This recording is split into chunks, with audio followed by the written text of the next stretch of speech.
નમસ્તે, તમારા બધાનું સ્વાગત છે મારા કિચનમાં. આજે આપણે મંચુરિયન બનાવીશું, એ પણ જૈન રીતે.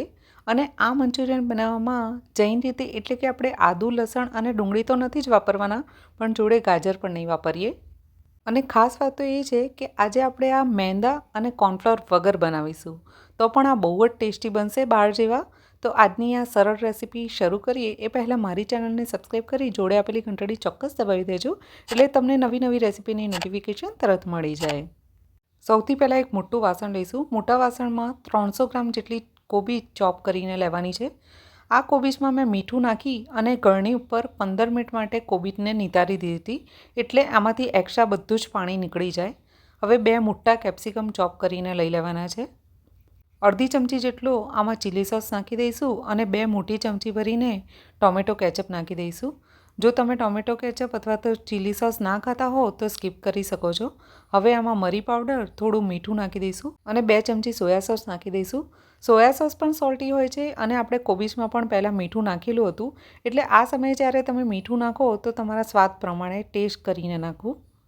કોબીજમાંથી આવી રીતે મીઠું નાખી અને રહેવા દઈ અને 15 મિનિટ પછી પાણી કાઢી નાખવાથી શું થશે કે આમાં જે તમે લોટ નાખવાના છો ને એ ઓછો ઉપડશે. હવે આમાં થોડું મરચું નાખી દઈશું. કાશ્મીરી મરચાંનો ઉપયોગ કર્યો છે. જો તમે તીખું મરચું ખાતા હો તો થોડું ઓછું નાખવું. હવે હું અહીંયા કોર્નફ્લોરની જગ્યાએ ચોખાનો લોટ વાપરી રહી છું. 3 મોટી ચમચી ભરીને ચોખાનો લોટ નાખ્યો છે અને મેંદાની જગ્યાએ હું ઘઉંનો લોટ વાપરી રહી છું. 3 મોટી ચમચી ભરીને ઘઉંનો લોટ નાખ્યો છે. કદી પણ મંચુરિયન બનાવો ને ત્યારે લોટનું માપ ફિક્સ નથી હોતું. તમારા જે શાકભાજી છે એમાં પાણી કેટલું છૂટે છે ને એ પ્રમાણે તમારે લોટ વાપરવાનો હોય છે. એટલે જ જો કોબીજમાંથી તમે એક્સ્ટ્રા પાણી કાઢી દો છો ને તો અહીંયા લોટ થોડો ઓછો ઉપડે છે. એટલે તમને જે મંચુરિયન હોય છે એમાં બહુ લોટ પણ મોઢામાં નહીં આવે અને તમારા ઓછા લોટમાં જ બહુ સરસ એવા બહાર જેવા મંચુરિયન તૈયાર થઈ જશે. બધું મિક્સ કરી દીધા પછી હજી પણ મને આમાં થોડો લોટ નાખવાની જરૂર લાગી રહી છે, એટલે 2 ચમચી ચોખાનો લોટ અને 2 ચમચી ઘઉંનો લોટ હું પાછો નાખી રહી છું. તમારે તમારી જરૂરત અનુસાર આમાં લોટ નાખો. હવે આને સારી રીતે મિક્સ કરી દઈશું. લોટને બધામાં સારી રીતે મિક્સ કરી દઈએ પછી જુઓ આ રીતની આપણા લોટની કન્સિસ્ટન્સી હોવી જોઈએ. આમાંથી તમે જ્યારે મંચુરિયનના ગોળા વાળો ને તો હાથમાં બિલકુલ પણ લોટ ચોંટવો ના જોઈએ. બસ આ રીતે નાની સાઇઝના આપણે બધા જ મંચુરિયનના બોલ વાળીને તૈયાર કરી લઈશું.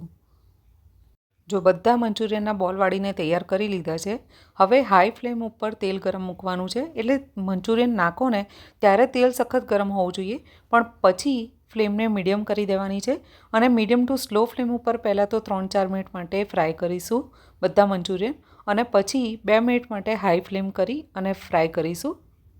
એક વખતમાં મેક્સિમમ 6થી 7 મંચુરિયન જ ફ્રાય કરવા, એનાથી વધારે નહીં જો આ સાઇઝનું તોસરું હોય તો. નહીંતર શું થશે કે તમારું તેલનું ટેમ્પરેચર ડાઉન થઈ જશે ને તો જોઈએ એવા જે મંચુરિયન છે એ ક્રિસ્પી નહીં બને. અને મીડિયમ ટુ સ્લો ફ્લેમ ઉપર પહેલાં 4 મિનિટ ફ્રાય કરશો ને તો અંદરથી એકદમ સરસ રીતે મંચુરિયન સીની જશે. બહાર જે રેસ્ટોરન્ટમાં મંચુરિયન મળે છે ને એ લોકો ડબલ ફ્રાય કરે છે, એટલે કે એક વખત બધા મંચુરિયન પહેલાં તળીને કાઢી દે છે અને પછી પાછા એને ફ્રાય કરે છે. આપણે પણ આજે સેમ એ જ કરીશું. જો એક વખત બધા મંચુરિયન તળાઈ ગયા ને એના પછી મેં 5 મિનિટ માટે ઠંડા કરી દીધા. હવે હું આને પાછા બીજી વાર માટે ફ્રાય કરી રહી છું. બીજી વખત ફ્રાય કરો ને ત્યારે હાઈ ફ્લેમ ઉપર આને ફ્રાય કરવાના છે. ક્રિસ્પી અને ગોલ્ડન બ્રાઉન થાય ત્યાં સુધી ફ્રાય કરવાના છે. હવે એક મોટી સાઇઝની કઢાઈમાં 3 મોટી ચમચી ભરીને તેલ મૂકી દેવાનું છે. આ મેં મંચુરિયન જે તળ્યા હતા ને એ જ તેલ વાપર્યું છે, એનાથી ફ્લેવર સારી આવશે. તેલ થોડું ગરમ થાય ને એટલે આખામાં આ રીતે તેલ ફેલાવી દેવાનું છે. અને ખાસ વાત કે જ્યારે તમે કોઈપણ ચાઇનીઝ આઇટમ બનાવો છો ને ત્યારે વાસણ એકદમ સખત ગરમ હોવું જોઈએ અને ફ્લેમ એકદમ હાઈ રાખવાની છે. હવે આમાં થોડી ચોપ કરેલી કોબીજ નાખી દઈશું અને કોબીજને 2 મિનિટ માટે હાઈ ફ્લેમ ઉપર સારી રીતે સાંતળવાની છે. 2 મિનિટ પછી આમાં યલો કેપ્સિકમ અને રેડ કેપ્સિકમ નાખી દઈશું. લાલ પીળા કેપ્સિકમ ના હોય તો તમે જે લીલા કલરના કેપ્સિકમ આવે છે એ પણ નાખી શકો છો. આને પણ હાઈ ફ્લેમ ઉપર 2 મિનિટ માટે સાંતળી દેવાના છે. આ બધી પ્રોસેસ છે ને એ હાઈ ફ્લેમ ઉપર જ કરવાની છે, તો જ જે ચાઇનીઝની બહારની ફ્લેવર આવે છે ને એ ફ્લેવર આવશે. હવે થોડા વાટેલા મરચાં નાખી દઈશું અને થોડો સોયા સોસ નાખી દઈશું. થોડો નાખી દઈશું ચીલી સોસ, થોડો ટોમેટો કેચઅપ અને થોડું વિનેગર પણ નાખી દઈશું. જો તમે અહીંયા ચીલી સોસ અને વિનેગર ના વાપરતા હો ને તો ચીલી સોસની જગ્યાએ લાલ મરચું પાવડર અને વિનેગરની જગ્યાએ થોડો લીંબુનો રસ નાખી દેવો. 2 થી 3 મિનિટ માટે હાઈ ફ્લેમ ઉપર આ રીતે હલાવતા આને સરખી રીતે મિક્સ કરી અને સીનવવાનું છે. 1 મિનિટ સતળાઈ જાય બધું શાક પછી આમાં 2 ચમચી ચોખાનો લોટ અને 4 ચમચી પાણી અને થોડું લાલ મરચું નાખી એક સ્લરી તૈયાર કરવાની છે અને આ સ્લરીને આમાં નાખી દેવાની છે. સ્લરીને ખાલી 1.5 મિનિટ માટે સીનવા દેવાની છે. એના પછી 1.5 મિનિટ જેવું થઈ જાય ને એટલે અડધો કપ જેટલું પાણી નાખી દેવાનું છે. હાઈ ફ્લેમ ઉપર જ પાણીને સરખી રીતે મિક્સ કરી અને ખાલી 2 મિનિટ માટે સીની જાય ને પછી આપણે જે મંચુરિયન તૈયાર કર્યા છે એ નાખીશું. જો 2 મિનિટ થઈ ગયું છે અને હવે મંચુરિયન નાખી દીધા છે. મંચુરિયન નાખી અને 2 મિનિટ માટે સીનવા દેવાના છે. મને આમાં થોડી ગ્રેવી ઓછી લાગી રહી છે એટલે હું થોડો રસો કરવા માટે 3 થી 4 ચમચી જેટલું પાણી નાખી રહી છું.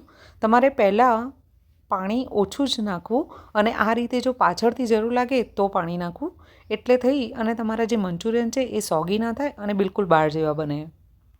હવે આમાં લીલા ધાણા નાખી દઈશું અને મિક્સ કરી દઈશું. હંમેશા મંચુરિયન ગરમા ગરમ જ બનાવવા તો જ બહાર જેવો ફ્લેવર અને ટેસ્ટ આવશે. બસ હવે ફ્લેમને બંધ કરી દઈશું અને આને સર્વ કરીશું. જો તમે પણ અજીનોમોટો વાપર્યા વગર ઘરના હેલ્ધી મંચુરિયન બનાવવા અને ખાવા માંગતા હો તો આનાથી બેસ્ટ રેસીપી તમને યુટ્યુબ ઉપર ક્યાંય નહીં મળે, કેમ કે આજે આપણે નથી તો આમાં કોર્નફ્લોર વાપર્યો અને નથી તો મેંદો વાપર્યો. સાચું માનો, જૈન મંચુરિયન આ રેસીપીથી તમે બનાવશો અને કોઈને ચખાડશો ને તો એ કંઈ પણ નહીં શકે કે તમે આ ઘરે બનાવ્યા છે અને એ પણ મેંદા અને કોર્નફ્લોર વગર. તો એક વખત આ રેસીપીથી મંચુરિયન ચોક્કસ ઘરે બનાવીને જોજો. જો રેસીપી અને વિડીયો ગમી હોય તો લાઇક કરી અને શેર કરવાનું ના ભૂલતા અને ચેનલને મારી સબસ્ક્રાઈબ ના કરી હોય તો પ્લીઝ સબસ્ક્રાઈબ કરી લેજો.